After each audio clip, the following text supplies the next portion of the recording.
पाकिस्तान की बर्बादी और बेइज्जती दोनों एक साथ चल रही है। मीटिंग के बाद पाकिस्तान ने कह दिया कि 24 घंटे में बता देंगे कि भारत के साथ वर्ल्ड कप में खेलेंगे या नहीं, क्योंकि आईसीसी ने साफ कर दिया था कि टूर्नामेंट में चयनात्मक भागीदारी यानी सिलेक्टिव पार्टिसिपेशन नहीं चाहिए। तुम्हारा खेलना है तो सब खेलो, नहीं तो बाहर बैठो। आईसीसी ने यह भी कह दिया था कि पाकिस्तान भारत के खिलाफ मैच से पीछे हटता है तो भारी आर्थिक नुकसान तुमको उठाना पड़ेगा। आईसीसी की आर्थिक नुकसान की बात की सख्ती के बाद पाकिस्तान क्रिकेट बोर्ड बैकफुट पर आ चुका था। सूत्रों के मुताबिक पाकिस्तान ने यू टर्न मारना शुरू किया, क्योंकि भिखारी पाकिस्तान को पैसा दिख गया। ऊपर से यह भी दिख गया कि उसकी हरकतों की वजह से तगड़ा नुकसान हो सकता है, इसलिए इस डील में शहबाज शरीफ कूद पड़े।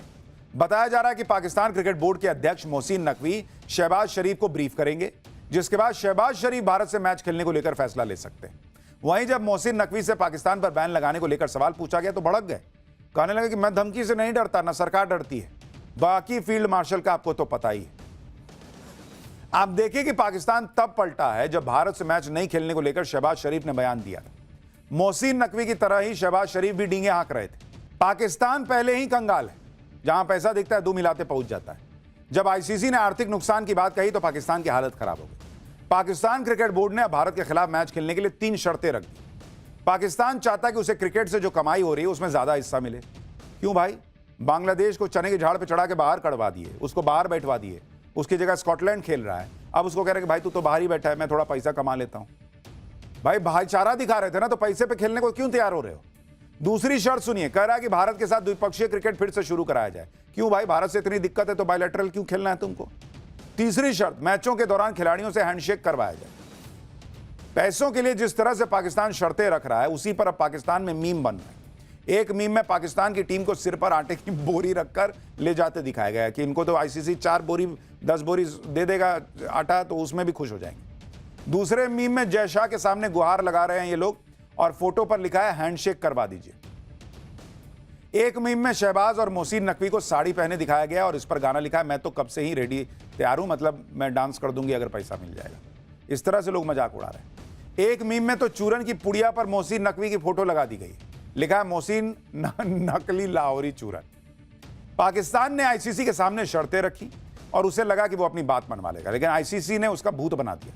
पाकिस्तान को आईसीसी से कैसे तगड़ा झटका लगा है वो भी सुनिए। भाई वो तो आईसीसी खुले खुले कह रहा है। आईसीसी ने खुद कह दिया है कि बांग्लादेश भले ही वर्ल्ड कप से बाहर हो चुका है, लेकिन उसे आर्थिक तौर पर नुकसान नहीं उठाना पड़ेगा। बांग्लादेश में पिछले साल महिला T20 वर्ल्ड कप नहीं हो पाया था। इसकी भरपाई के लिए नेक्स्ट साइकिल में बांग्लादेश को अंडर 19 वर्ल्ड कप जैसे किसी टूर्नामेंट की मेजबानी आईसीसी खुद ही देने पर सोच रहा है। पाकिस्तान ने कहा था कि भारत से द्विपक्षीय सीरीज शुरू करवा दो। आईसीसी ने साफ तौर पर मांग खारिज कर दी कि भाई ये मेरे क्षेत्र में थोड़ी है, भारत चाहेगा तो खेलेगा। पाकिस्तान ने भारत पाकिस्तान बांग्लादेश की ट्राई सीरीज करवाने के लिए कहा कि चलो ये करवा दो। आईसीसी ने यह भी खारिज कर दिया कि यह भी मैं नहीं करा सकता। पाकिस्तान ने कहा कि भारत को इस साल बांग्लादेश का दौरा करना चाहिए। आईसीसी ने यह भी खारिज कर दी कि हम कैसे कहेंगे कि तुम बांग्लादेश जाओ। यानी पाकिस्तान को उसकी औकात आईसीसी ने बता दी और क्लियर कर दिया है कि बहुत तुमको आर्थिक नुकसान हो जाएगा। तो पाकिस्तान ने शर्त रख दी कि भाई एक काम करो, कुछ पैसा ही दे देते तो हम खेल लेते। आईसीसी ने कहा कि भाई पैसा कैसे दे देंगे, ये बोर्ड में न तय होगा। देखिए सारे एक्सपर्ट कह रहे हैं कि पाकिस्तान घूम फिर के खेलेगा, लेकिन जाते जाते भागते भूत की वो कहते हैं ना लंगोटी ही सही।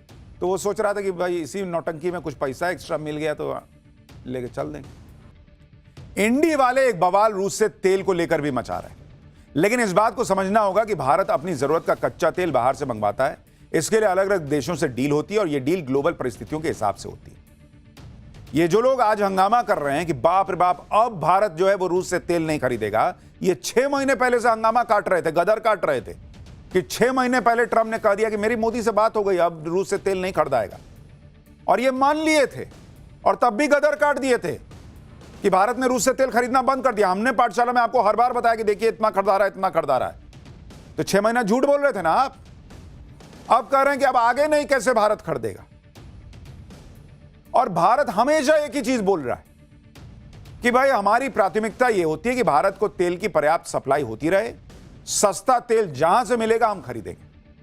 पहले भी इसी सोच के साथ भारत दुनिया से तेल खरीदता था, आगे भी इसी सोच के साथ दुनिया से भारत तेल खरीदता रहेगा। सबसे बड़ी बात, नेशनल इंटरेस्ट, भारत का हित है। यह भारत आज भी ताल ठोक के कह रहा है। भारत के हिसाब से, हित के हिसाब से जो सही लगेगा भारत वो करेगा। सुनिए विदेश मंत्रालय क्या कह रहा है।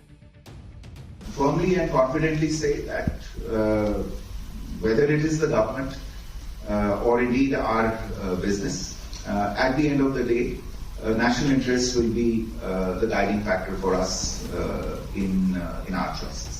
Thank you.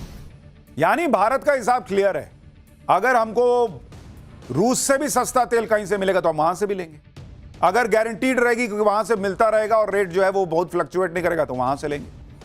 कई प्राइवेट कंपनियों ने रूस से तेल लेना कम किया, लेकिन सरकारी कंपनियां तो अभी भी पिछले महीने भी ले रही थी। अब आगे क्या हिसाब बनेगा उसमें नेशनल इंटरेस्ट के हिसाब से होगा। लेकिन पहले 6 महीना झूठ बोले कि भारत ने तो खरीदना बंद कर दिया, अब कह रहे हैं आगे नहीं खरीदेगा। लेकिन भाई फैक्ट बोलो, इस तरह की बातें करने से क्रेडिबिलिटी गिर जाती है विपक्ष की, और वो समझे तब तो। आप सोचिए बॉस, जिस वक्त भारत दुनिया भर के बड़े बड़े देशों के साथ डील पे डील कर रहा है, वहां उसे अपने विपक्ष से डील करने में दिक्कत आ रही है भाई, क्योंकि इनका खत्म ही नहीं हो रहा मामला। इनका हिसाब जो है वो वही ट्रैक रिकॉर्ड पे चले जा रहा है। मोदी ने सरेंडर कर दिया, बस इनको साबित करना है। अब किसान को भड़काने में लगे। एक तरफ संसद में बवाल किया जा रहा है, दूसरी तरफ अमेरिका के साथ ट्रेड डील को लेकर किसानों को उकसाया जा रहा है। किसान आंदोलन पार्ट 2 की कैसे तैयारी चल रही है आगे दिखाऊंगा, लेकिन पहले देखिए कि संसद में क्या नया प्लान इंडी वालों ने एक्टिव कर दिया है। संसद में हफ्ते भर से इंडी वालों ने गदर काटा, ये तो देश देख रहा है। राहुल गांधी एकदम जिद पड़ गए कि हमको बोलने कैसे नहीं दीजिएगा, हम बोलेंगे किताबें पे बोलेंगे। प्रधानमंत्री को लोकसभा में बोलने नहीं दिए ये लोग। संसद का ये सीन सोमवार को भी चला। आज भी लोकसभा की कार्रवाई हंगामे की ही बेट चढ़ गई, क्योंकि विपक्ष इस बात पर अड़ा था कि पहले नेता विपक्ष का भाषण होगा तभी सदन चल पाएगा, क्योंकि भाई इन्होंने मान लिया है कि राहुल गांधी को बुलवा के छोड़ेंगे। पब्लिक ने चुन के भले भेजा हो कि हमारा वहां पे सवाल उठाइएगा, हमको जो दिक्कत है वो सब पूछिएगा। इंडिया अलायंस और कांग्रेस का एक ही मकसद है। राहुल जी ने कह दिया जो बोलेंगे तो बोलेंगे, लेकिन लोकसभा स्पीकर ने भी कह दिया कि प्रश्नकाल है, प्रश्नकाल के बाद जब भी नेता विपक्ष चाहेंगे तो वो बोल सकते हैं। बजट पर चर्चा के दौरान जो समय आवंटित है उस दौरान अपनी बात रख लीजिएगा। विपक्ष अड़ गया, ना नेता विपक्ष को बोलने नहीं दिया जा रहा है, इसी को लेकर सदन में टकराव हो गया, कार्रवाई हो ही नहीं पाई। इस बीच ये खबर आई कि राहुल गांधी, केसी वेणुगोपाल, अभिषेक बनर्जी, टीआर बालू ने स्पीकर ओम बिरला से मुलाकात की है। मुलाकात में सरकार की तरफ से संसदीय कार्य मंत्री किरण रिजिजू भी मौजूद रहे। इस मुलाकात के बाद ये उम्मीद बंधी कि भाई अब तो शायद कार्रवाई चलेगी, मिलके आए, कुछ बात हुई होगी, सेटिंग वेटिंग हुई होगी, लेकिन फिर हंगामा हो गया। राहुल गांधी ने दावा किया कि स्पीकर ने उन्हें भरोसा दिया है कि उन्हें बोलने दिया जाएगा, जबकि केंद्रीय मंत्री किरण रिजिजू ने दावा किया कि ऐसा कोई भरोसा नहीं दिए हैं, सदन सबकी सहमति से चलेगा। यह बात हुई थी।